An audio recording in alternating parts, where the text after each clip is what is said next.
Welcome back, ladies and gentlemen, to another edition of Through the Fire. I am your host, Ryan Wickline, and today we're joined by a very special guest. He is a nutrition and fitness expert, Dr. Len Lopez. How you doing today, Dr. Len?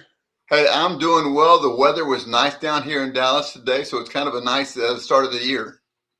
Awesome. So, the number one question the audience is probably wondering, who is Dr. Len Lopez?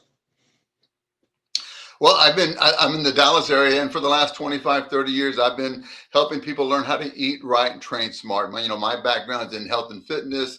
A chiropractic sports physician, strength and conditioning coach, nutritionist. So a lot of people were coming to me for more health and fitness, functional medicine type help. And so did that very well, and things just started developing. I think the grace of God. Next thing you know, within the first 2 years or so, I'm on a local television show here in Dallas, offering, helping somebody with a client they had to get to their New Year's resolution weight and everything, and they weren't able to get that, and so they asked me to come in and help. And what's in it for me? And they said, well, you could get to come on the show. Oh, fantastic. So I'm on the ABC affiliate here, Good Morning Texas. Next thing you know, after the show's over, one of the producers says, hey, Doc, I've had a great chance to meet with you and everything for the last 30, 40 minutes. I've learned more about health in the last 40 minutes with you, and I've been a producer for like 5 years. So would you like to come back and do this next week or so, in a couple of weeks? And what do you mean come back? Well, would you like to come back and let's talk about what we talked about, nutrition, diet, aches and pains, stuff like that. And it's like, so that just kind of, I thought I'd be in my office helping people, cracking backs and necks and everything, so to speak. And next thing you know, my practice just kept on growing, and just various opportunities. And I've been very fortunate in that respect. Awesome. You created the 5 steps a day system. Where did you get that idea from? Well, it's funny. I used to tell my patients, because a lot of people were coming in trying to get healthy and fit. And I would always tell them, I'm going to see you in a week. And in that week's time, you're going to have an opportunity to take 21 steps towards better health.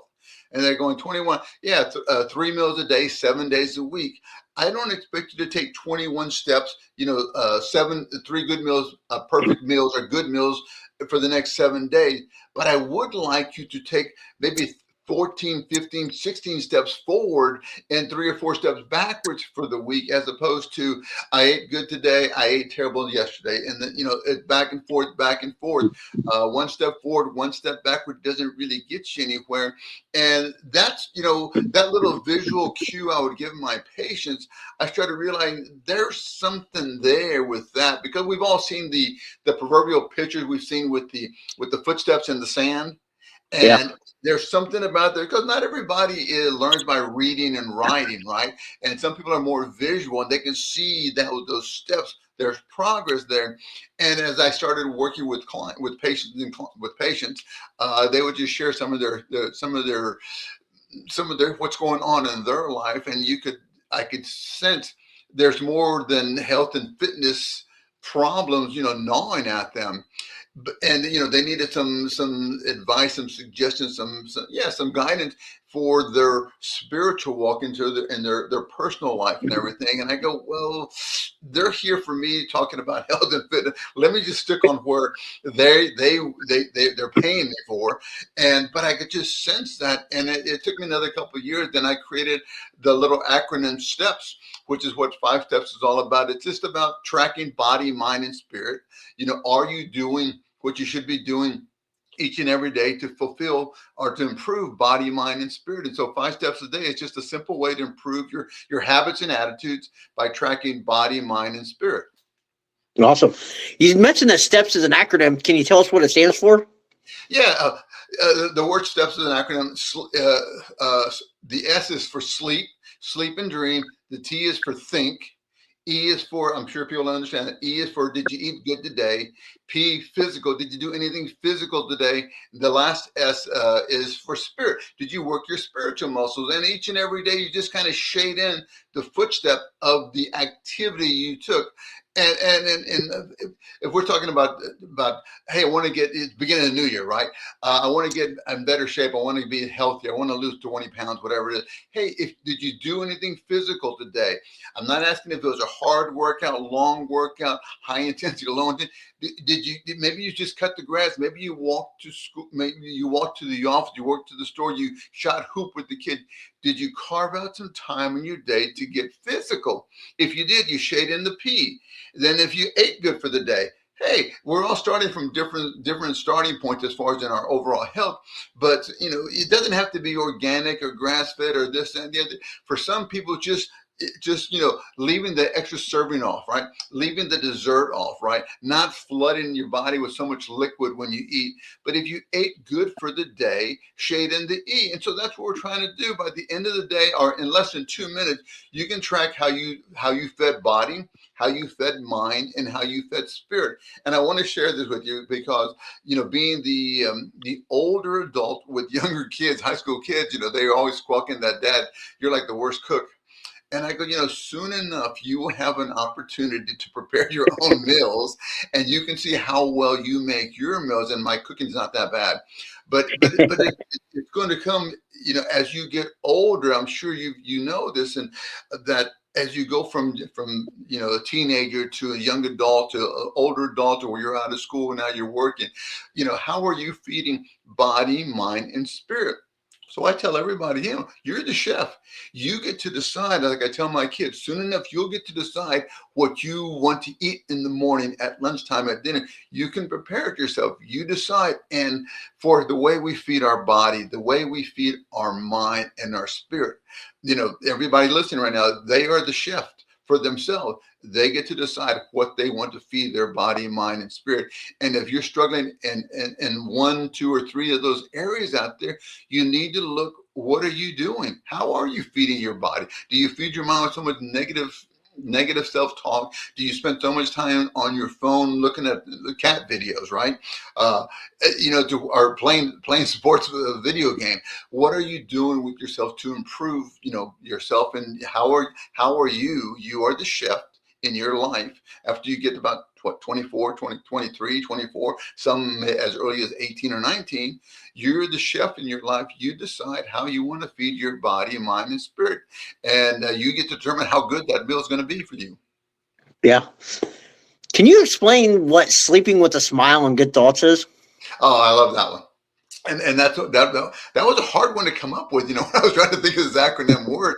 But I say sleeping and dreaming with good thoughts. Think about this: if you fall asleep with your phone in your hand, or the remote in your hand, are you falling asleep worried about the headaches and fears and the difficulties you're going to face tomorrow?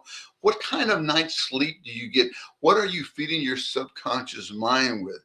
But if you sleep and dream with good thoughts about where it is you want to go, what you want to achieve, what you want to be, whether you are going to go do a podcast, and you see yourself in front of the audience, having, seeing all that cheered. If you're an athlete, I think you will understand what I'm talking about. Do you see yourself victorious, right? If you're in the business world, you see yourself going and making a great presentation in front of the boss. So you see yourself, hey, I want that corner office. What do you dream about? Where do you want to go in life? And because if you don't know where you want to go in life, and I'm going to use kind of the old analogy, we all know what the proverbial land of milk and honey is, right? And we all know where that is. That's a destination, right? But if you don't know where your destination is, if you don't know where your proverbial land of milk and honey is, don't complain if you arrive at the land of heartaches and headaches. And so many people, they don't know where they want to go. They're not sure. They just kind of wake up each day, go again and again and again. But when you sleep and dream with a smile on your face, for those 8 hours, you can kind of think about where it is you want to go, what you want to see happen in your life. Maybe, maybe you want to get a scholarship if you're a student, right? Or you're in college, you want to get out, you're hoping you get an offer, right? Or you're in work, you're hoping you get that corner office. Maybe you're health-wise. You're trying to drop some weight, right? You're trying to get that good report from the doctor. Everybody's going to have different goals, but can you see yourself achieving those goals? And when you do, what's really amazing, Ron, is that when you kind of visualize that, you after you say your prayers at night and you close your eyes, just sit there for a second and kind of visualize the thing you want to see happen. Maybe you want to see yourself with 20-inch biceps, right? Or 40 pounds lighter, whatever it is. As you start closing your eyes and start focusing on that, and the more vivid that picture in your mind becomes, where you can actually feel it and everything, you'll notice that a smile will slowly start appearing on your face because the mind starts believing it. And so that's what we're trying to do. If you go to bed at night, seeing yourself holding the Super Bowl award on, holding the gold medal in your hand, just general ideas here, but that I think we can all relate to, standing in front of the audience because you just gave a great performance. Whatever it is, seeing yourself pay off your house, right? Buying your new house. When you can see those pictures in there. I mean, I used to see myself getting married. I mean, I got married late in life and everything, and I used to visualize my getting married. And I guess maybe because I got left at the altar, pretty much almost left at the altar. But when I finally, came around and got my act together again, I got my head screwed on straight again after that fiasco. It was, hey, I really do want to be married, and let's go see. And I would just visualize and seeing it. And sure enough, the way our marriage, our wedding was exactly the way I used to visualize. I used to go to bed at night just seeing it. My eyes closed, just seeing myself. My mom and dad were there. My brothers were there. My friends were there. I didn't know what she looked like. Just saw this woman standing at the very back of the entrance of the church there, with a light behind her, just dressed in this white, big, beautiful wedding dress and everything. And I would just see that image, and my smile would go bigger and bigger and bigger as it got more in focus. And I always say, then I would see her just racing down the aisle saying, I do, and that's kind of almost how it happened, right? Don't let my wife hear this one, but that's kind of what, sleeping with a smile. Do you know where you want to go? And I'll say that if you don't know where you want if you don't know where you want to go, like I said, you can't. What do you need to do? So you have to know. You have to start figuring out what it is you want, where it is you want to go, what it is you want to achieve.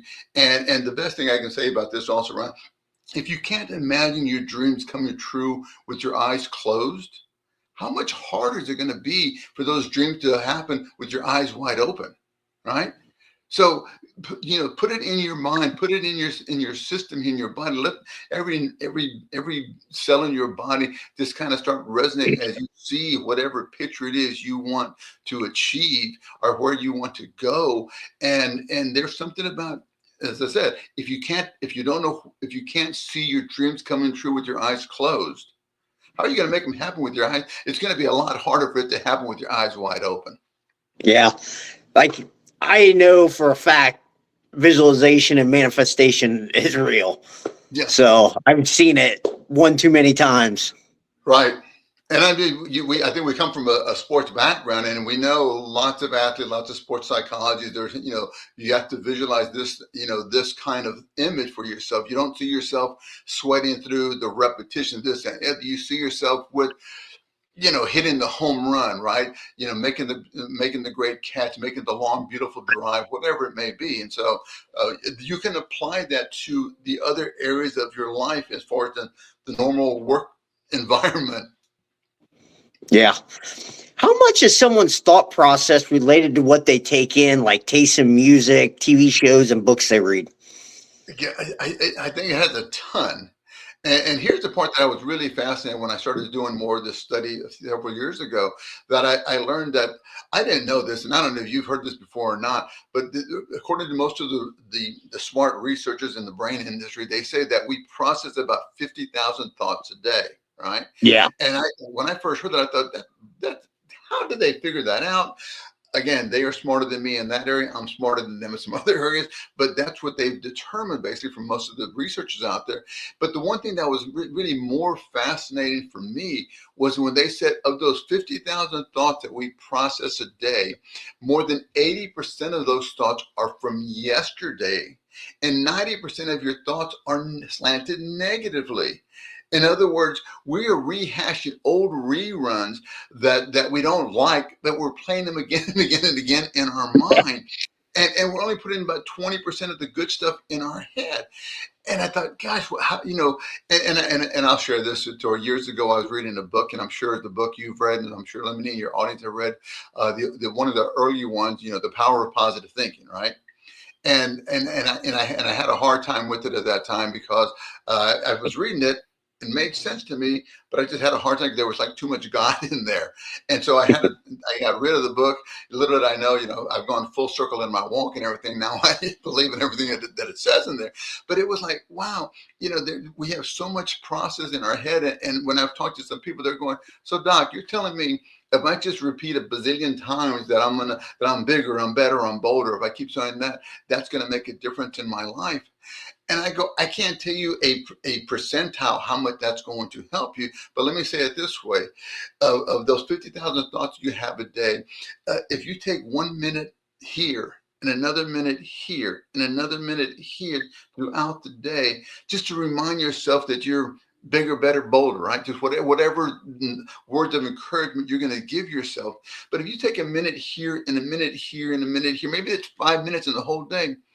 That's, I don't know what that's going to do on a quantitative scale, but I can say that's a few minutes that you're not kicking yourself in the rear for all the stuff you're not.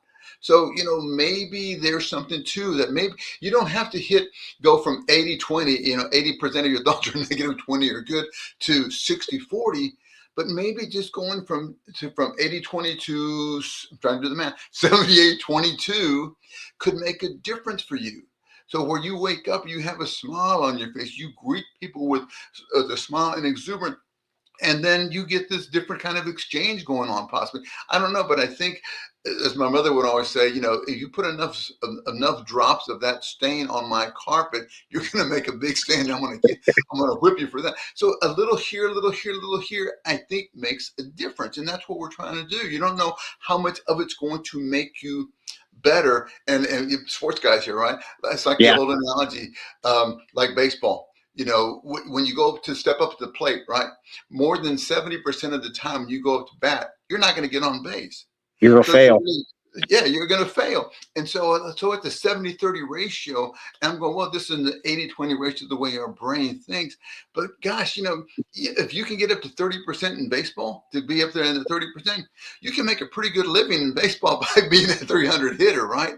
And Yeah. the same thing here, it's just in your everyday life, guys, is that if there's some struggles going on, if you're in that vicious cycle and you're trying to get to that virtuous circle, maybe there's some things you need to change in your life to help move you in that right direction. And that's all 5 steps is trying to do, is trying to help you kind of take track of what you're doing, how are you doing enough of the things that are going to help make you, bigger, better, bolder in life, or healthy, wealthy, and wise, whatever acronyms or whatever verbiage you want to use. But, we have control over it and everything. Yeah, that statistic, when I first read that, the same statistic, I mean, I was blown away by it. I was like, Oh, wow. I said, that's the reason why when I start working with kids and athletes, it's like, okay, we got to start reprogramming your thoughts big absolutely. time, because like your thought process has to be, hey, I'm better than all this negativity in my head. And and for a lot of people, like on I created 5 steps today, and there's an app for that as well. But it allows you on the app, for those who are interested, you can also put a vision board out there. And what I encourage people is, you don't have to write a long sentence or 18 sentences and stick on your mirror, but maybe 1 or 2 or 3 phrases that really that you would tell somebody else, to help them in their walk. And I like to always say, what's the old classic analogy? It's the 9th inning, 2 outs. You're down by a run, and there's a guy on third base. Who comes up to bat? Not me. I made the last out, right? The last inning. But who comes up to bat? What are you going to do to that person that comes in there? You're going to feed them words of encouragement, right? You're not going to tell them, oh, gosh, we got to go home now. It's Charlie's up there and Charlie stinks. You're going to try to help and motivate, encourage them that they can accomplish that. So all we're trying to do is, guys, as I said, you're the chef. How good, what are you going to feed your body, mind, what you eat, good fish, good chicken, good vegetables, good fruit, stuff like that, versus, the processed white flour, processed white sugar thing. Same thing with your mind. Are you feeding your mind thoughts, words of encouragement versus words that say, that tear you down more? And so we are what we eat. We are what we think. Yeah.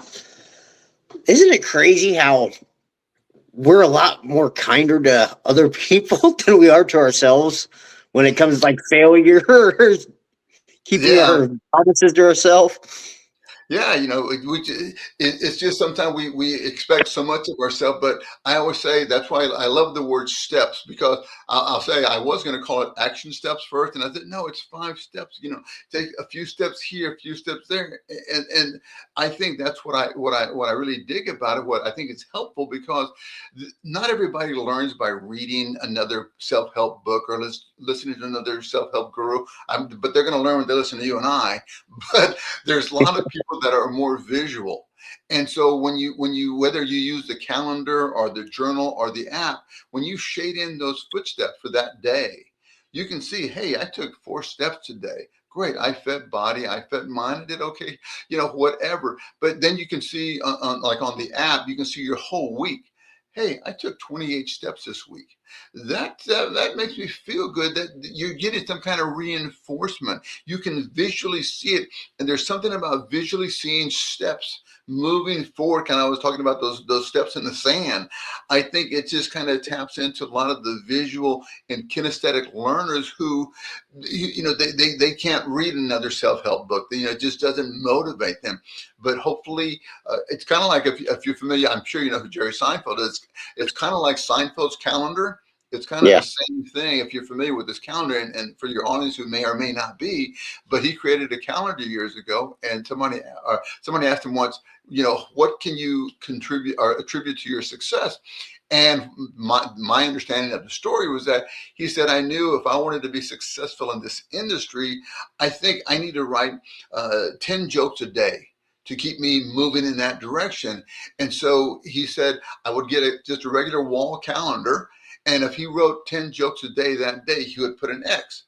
Then the next day, if he did the same thing, kind of like exercise, right? It's kind of like eating right. If you did good and wrote his 10 steps, he'd write another next.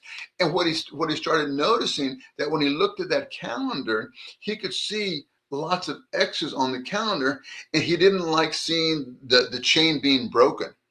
And so it further helped inspire him to continue doing what he's doing. And, he's done pretty well so far. Yeah.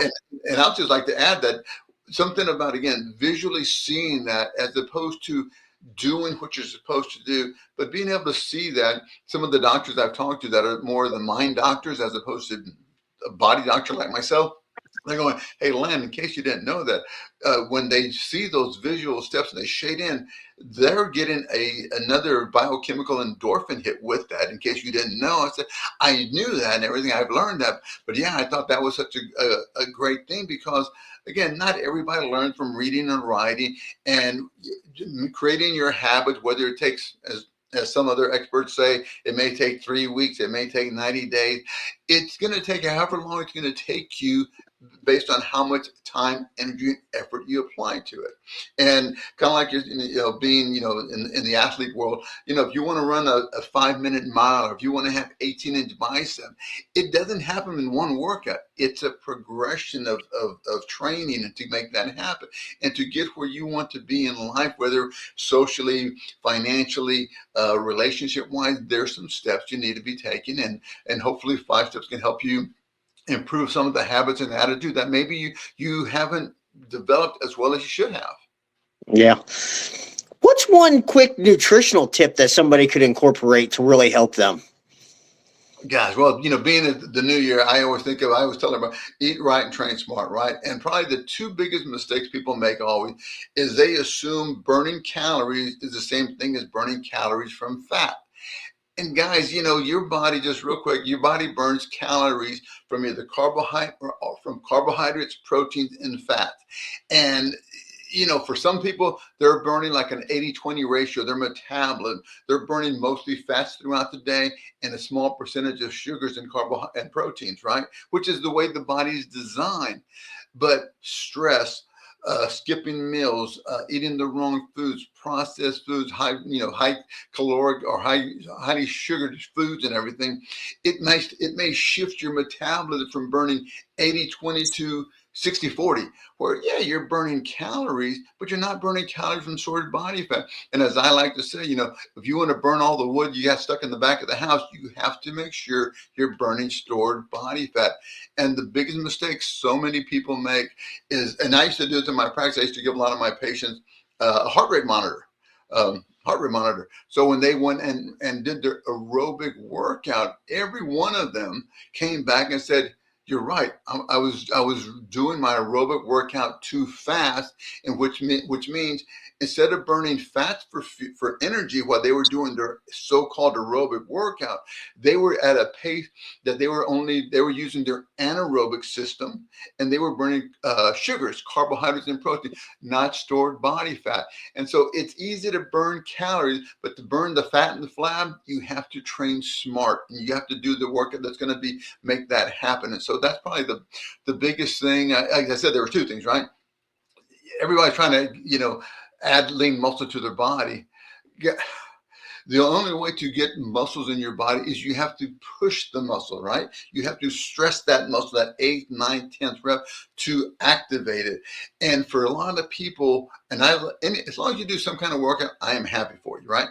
But your little heart beating 100 miles an hour, that doesn't move that testosterone growth hormone surge in your body. You have to stress the muscle, and lifting weights, HIIT workout. I'm a huge fan of HIIT workout. That's all I do for being in the middle of my seventh decade here. Is just HIIT workout, sprint workouts, heavy bag, and then I walk. So that way I can burn the fat when I do my walking, and I can also get that testosterone surge to get the effects I want, because I like to say, yeah, I'm in the middle of my 7th decade. I don't get shots in my rear or in my face. I eat right. I train smart. Never been on a diet. No protein shakes. No protein. Just I like beer and pizza and pancakes too much. Awesome. Why do you think so many people fail with their New Year's resolutions of getting in better shape and eating healthier? Yeah, there can be a number of reasons there. Some of it is just who you're around. Okay, is there enough motive to? The other thing is there enough motivation for you to make a change? And that's always the hard part. What's going to motivate? What's going to inspire you? So many people, when they have made those changes, I've been trying to do that for the last 5 years, the last 10 years. I finally did it. What's going to be the reason to make you kick you in the rear and make it happen? I like to think that by using 5 steps, it can help you see what you're doing. And as I like to tell everybody, to turn the tables on them, so to speak, that, you're an adult. You control what you feed your body. You control what you feed your mind. You control what you feed your spirit. I mean, this is what we tell our kids, right? And so now it's your time to not put up or shut up, but it's your time to use those same tools. And hey, okay, maybe I do need to improve my diet. And when I talk about like to eat, the each step, I'm not asking if you had a perfect meal, because as I said, I've never been on a diet. But did you at least have more good meals than bad today?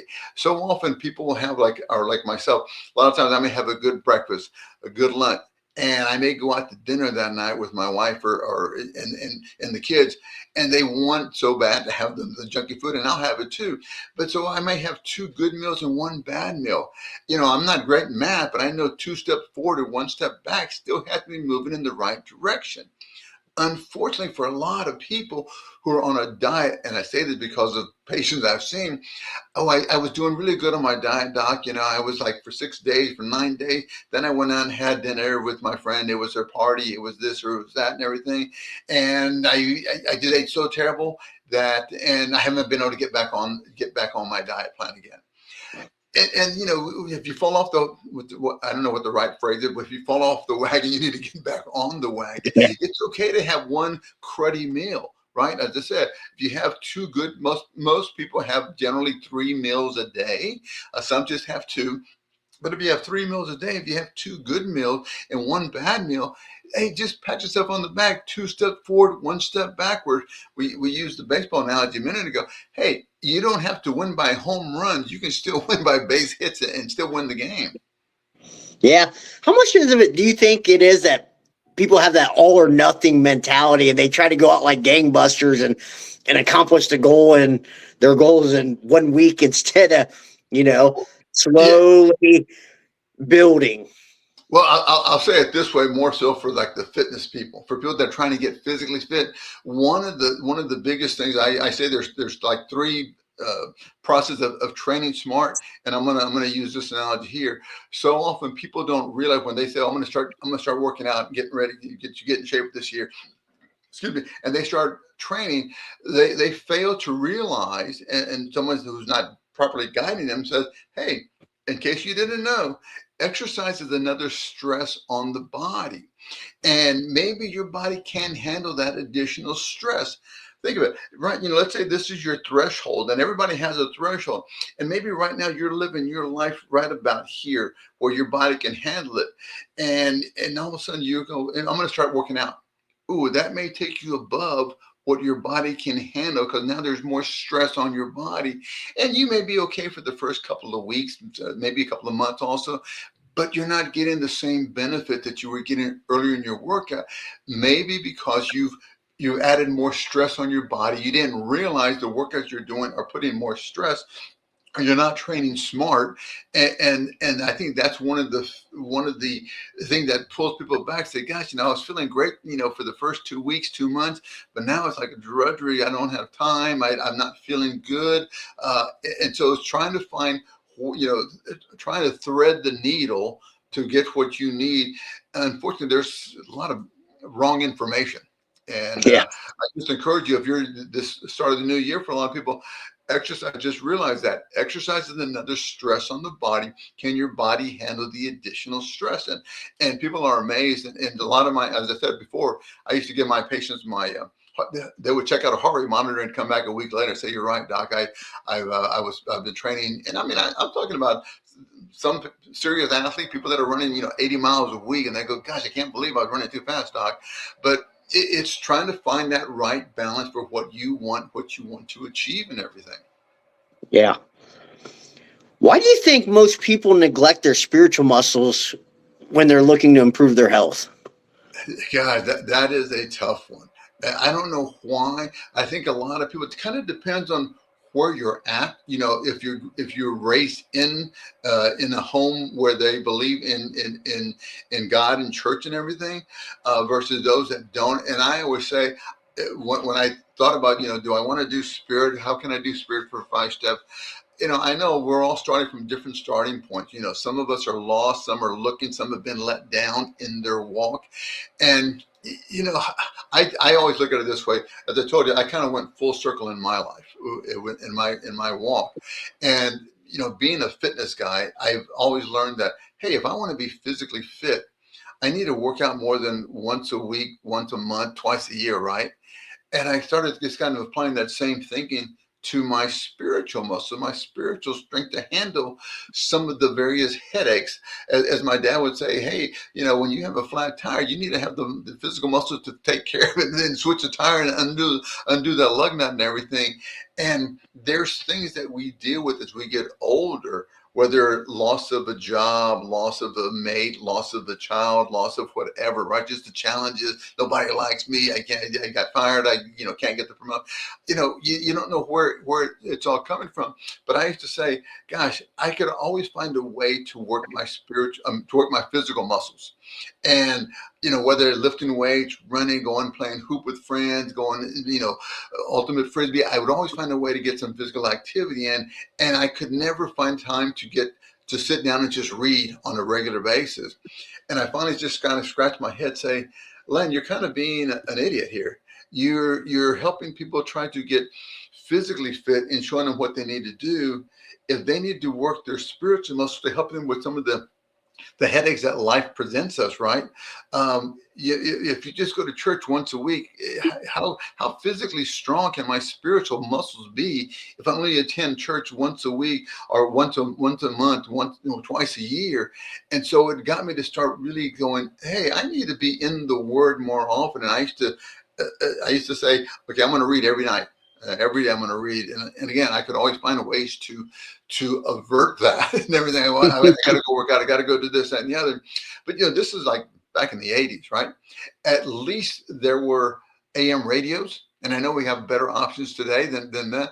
But there were other ways I can get in there. I can punch a button here, and there's a preacher there. There's somebody that's nourishing me, helping me just think for a few minutes, 5 minutes, 10, just got me thinking. To me, that was it helped me strengthen my spiritual walk and everything. And so what I try to tell people about their spiritual muscles, guys, it's not, you don't gotta, it's nice to read it every day, and I recommend it if you can, but don't feel guilty and say, I didn't, like I did. Oh, I didn't have time to read this morning. And so you get all upset, you don't do anything. But hey, when you get in the car, everybody's carrying one of these little cell phones. I don't have mine in front of me. Carry their cell phone with you. And as good and bad as these guys are for us, right? The good part is that you can program and you can find a podcast, you can listen to a show, Christian music. There's other ways to do it. Maybe you want to just go fellowship that night with others in your community. Maybe you want to go serve. Maybe you attended. So there's other ways other than just Sunday only to go and get spiritually nourished. You can do it throughout the week, and it's kind of like you don't have to eat perfect every day. You just have to eat more of the good meals throughout the week. And for the same way, nourishing your spiritual muscles, are you doing stuff that's going to help you in those spiritual challenges that we're going to have? And I say spiritual challenges, just in the challenges that we have in life. How are you going to deal with them? And as I've told others, people, they say, well, so Doc, you think so if I read this is going to help me better deal with my headaches in life and everything? I go, yeah, I don't know when you're going to have to deal with it, but maybe you're going to have the spiritual strength and someone's going to come to you and you're going to be the one who's going to help them in their struggle. So I don't know how it's going to work and everything. I may ask him when I get there, but it's just, are you doing things that are going to help strengthen your spiritual walk, your spiritual muscles? And if you do, you shade in that last S. And again, it doesn't have to be, a full, I have to read 30 minutes, I have to go if I'm not in service for a whole day or for the 1 hour, it doesn't, it's not good. You can do various things throughout your day to strengthen your spiritual muscles. And kind of like what we talked a minute ago about thinking, just a little bit here, a little bit there, kind of moves the needle. And maybe that little bit of 5 to 10, 15, 20 minutes of here in your spiritual walk a day, that's just enough to keep you on this side. And that could be enough to make you a 300 hitter and get a contract in the Major League Baseball. Yeah. How much does the spiritual part play in someone's success? It all depends, I guess, what arena they are in my opinion, because there's people that get various successes. And again, I guess we can also look at how are we describing success. And I think for some people, it could be just financial dollars, right? Or notoriety. It all depends, what's your driving force and everything. For some people, like myself, being the older guy with younger kids, just being able to provide them, just some of the things that maybe I didn't have when I was younger. I'm going to give a shout out to my older brother here, because I know when he got married when he was like 25, had kids within a couple of years. I didn't have kids until I think I turned 50 when my kids were born. My first ones were born. And if I would have been struggling with trying to deal with my kids at 25, 26, 27 years of age, and also trying to see who I was and trying to keep up with my expectations in life, I may not have turned out this way I turned down and everything. And so, but my hat's off for what he's done. And when at 50, when my kids started coming out and started raising them, it was, now I know, I'm important, right? But with me, more of our important cogs in the equation, but we're also focusing a lot and to do the stuff that's going to help them. And I think if I would have done that, maybe that's why he didn't let me get married at an earlier age, because he knew I just was not ready for that, and it was better to walk off the altar and everything. How long does it take to improve and change our habits and attitude? And I think that's a tough question. And some people will say, it takes 3 weeks to develop a new habit. It takes 90 days to develop a habit. I like to use kind of what I said earlier, that, hey, how long does it take to go from 12-inch bicep to 18-inch bicep? It doesn't happen overnight. You have to keep working it, and get it ingrained into your system. For some people, what they can they can start changing their habits quickly, based on some of their outcomes that they're feeling right now. And let me say this about, in my opinion, as far as, is there a set day, how long it takes and everything? Habits, your habits and attitude, I like to say, it's like your DNA. It's your genetic code of who you are, right? And so if you trace back your DNA, right, you can find out where you came from. But by the same token, guys, if you're listening here, look at the habits and attitudes you've created for yourself. You may find back, if you go look back on your habits in the last several months and everything, and you may notice that some of the achievements and accomplishments you've had in that time, maybe your habits were complimenting you, helping you, and to get that, whatever you've been achieving. But by the same token, if you go back and trace back your habits and attitude, you may find that, hey, some of the difficulties and challenges I've been dealing with in these last few weeks, few months, maybe my habits haven't been as good as they could have been. Maybe I've been playing, watching too many cat videos, playing too much video games, watching too many binge watching too much TV shows out there. So, habit, it's how much you invest into it. You get out what you put into it. And if you want to get to A, B, or C, you have to do the steps to get you there. And for a lot of people, they kind of let that go sometimes. They want it to happen like that. It doesn't happen, and you just got to find what's going to motivate you. I'll share this. When I went back, I was like in my early 30s when I went back to chiropractic school. And I think I was a lot maturer than I was when I first went through college. And I used to sit we had a parking pass to get into the university, and on the back of my parking pass that faced me, I just say, stay focused.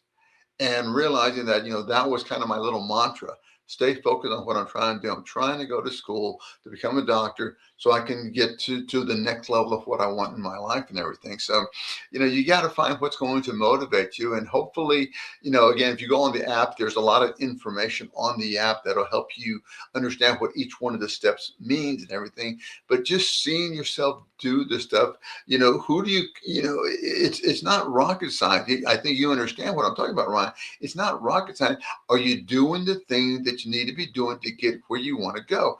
It's accountability and feedback. Are you doing those things or not? Yeah, that's well said right there. How can people get a hold of you?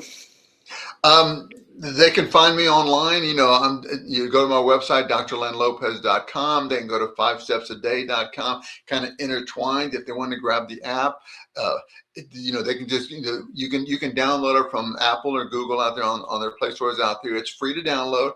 Check it out, give it a try, see it for a couple of weeks, and just see, hey, I did notice that if it helps hold you accountable, and if those visual images help you, fantastic. There's other stuff. It's also a journal. If you want to add your daily notes in there, you can do that as well. If you'd rather do it with paper and pencil, you can download the 5 Steps a Day journal. If you like what I first, I don't know, but I think we shared this at the beginning of the show. I was asked to do a story. I was being interviewed for a magazine on health and fitness, And I shared with them 5 steps a day and everything.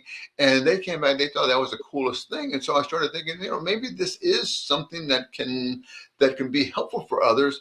So I shared it with a bunch of, well, not a bunch of, but several of my contemporaries, friends, and people that I had confidence and trust in their opinion. And the 2 things they all came back and told me was, said, Len, this is really cool. No, forget the calendar. This needs to be an app, okay? And I wasn't an app guy, and I said, oh, okay. But then they want to say, also, can I get a copy of this? I want my kids to read this. And I think they really gravitated to the think step and the sleep step, because if you go to bed with worry, fear, and anxiety for the next 8 hours, that's what's percolating inside you. But if you can, before you fall asleep, think about, if you're a kid, right?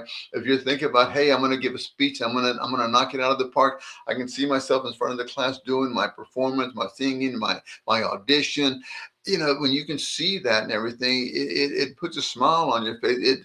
The little molecules inside our body are going to resonate at a different frequency. And so that's what we're trying to do, just try to help you take some action. You're the chef. You decide how good, how bad you want to feed your body, your mind, and your spirit.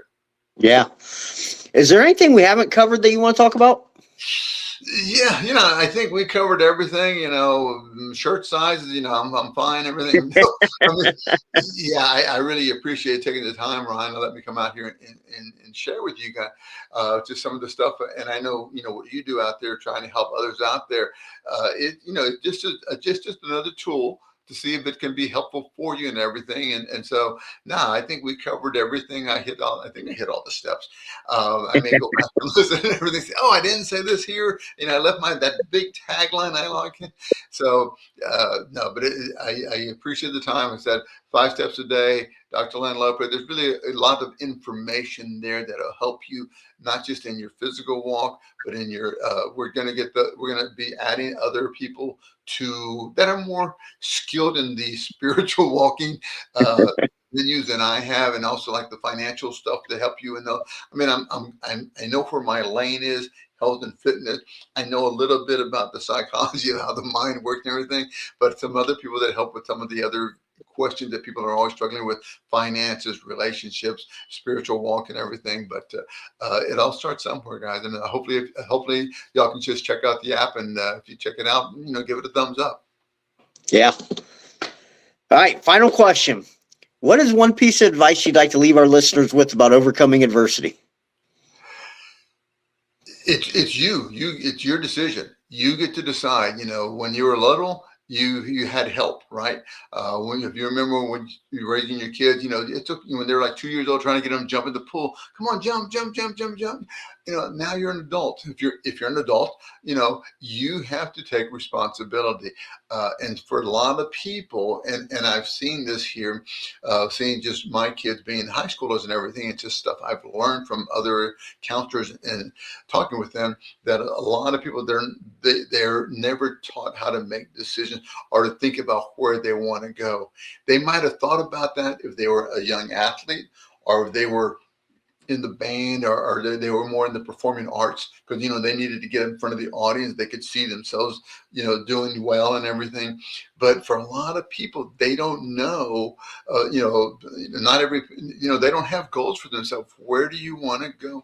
What do you want to do? So once you figure out where it is you want to go, now you can set your sights on. As I said, don't complain if you don't know where your land of milk and honey is. Don't complain if you land at heartaches and headaches. At the land of heartaches and headache, it's your decision. Yeah, great advice. Well, Dr. Len, I can't thank you enough for coming on here and sharing your insight with all of us. Hey, Ryan, thank you so much for having me out here. I appreciate all you're doing. Continue with all the good work you're doing, and hopefully we'll get another chance to meet again and chat again. Yeah, of course. Well, guys, that's going to be all the time we have here today. Remember, the only way to get what you want is go through the fire.